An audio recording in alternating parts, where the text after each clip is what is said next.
প্রত্যেককে জানাচ্ছি আমাদের হৃদয়ের কষ্ট বিতরক হৃদয় থেকে আন্তরিক অভিনন্দন ও শুভেচ্ছা। সেই সাথে আপনাদেরকে জানাচ্ছি বাংলাদেশ মুসলিম সমাজ কর্তৃক আয়োজিত আজকের আমাদের এই প্রোগ্রাম, দেশে এবং বিদেশি যারা রয়েছেন তাদেরকে হৃদয়ের গহীন থেকে বলতে চাই, আমার বাংলাদেশ স্বাধীন বাংলাদেশ, লাল সবুজের দেশ। এই স্বাধীন দেশে প্রায় 95% মুসলিম কান্ট্রি। এদেশে কেন মুসলিমদের উপর নির্যাতন হবে? কেন এত অবহেলিত, কেন লাঞ্ছিত, কেন বঞ্চিত, কেন অধিকারেরা, কেন নিষ্পেষিত? আমি বলতে চাই মোহাম্মদ ওবায়দুল্লাহ জামালি, আমি বাংলাদেশের ইমাম মুয়াজ্জিন মুসল্লি কল্যাণ ফাউন্ডেশনের চেয়ারম্যান।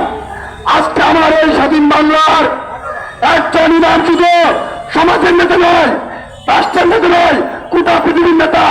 সারা বিশ্বে মুসলমানরা নির্যাতিত, অবহেলিত, লাঞ্ছিত, বঞ্চিত, অধিকার হারা, নিষ্পেষিত, কোন মানুষের দুর্পত্র। আমি মাননীয় প্রধানমন্ত্রীকে বলতে চাই, রাষ্ট্রপ্রধানকে বলতে চাই, আমার বাংলাদেশে যদি কোন মুসলমানের উপর অত্যাচার, হামলা, নির্যাতন হয়, আমি হেদায়েতুল্লাহ নয়, বাংলাদেশ মুসলিম সমাজ সেটা বরদাস্ত করবে না। আমি বলতে চাই, বাংলাদেশে আগুন লাগায়নি, আগুন চলেনি, আর একটিবার যদি আমার মুসলমানের উপর নির্যাতন হয়, আমি সহ আমরা এই মুসলিম সমাজ বরদাস্ত করবো না। মাননীয় প্রধানমন্ত্রী গভর্নর টেক কেয়ার সরকার বলতে চাই, আপনি আপনার সুশীল সমাজের মানুষদেরকে নয়, গোটা বিশ্বের মুসলমান যেন আপনার পক্ষ থেকে নিরাপদ থাকে। সুতরাং আমি বলতে চাই, নারায়ে তাকবীর, আল কোরআনের আলো, আল হাদিসের আলো। মাননীয় সরকার, আপনাকে বলতে চাই, আমরা এই দেশে নয়, বিশ্বের কোন দেশে মুসলমানদের নির্যাতিত না হয়। আমি আপনাকে শ্রদ্ধার সাথে স্মরণ করছি, আপনার গোটা বিশ্বের রোল মডেল।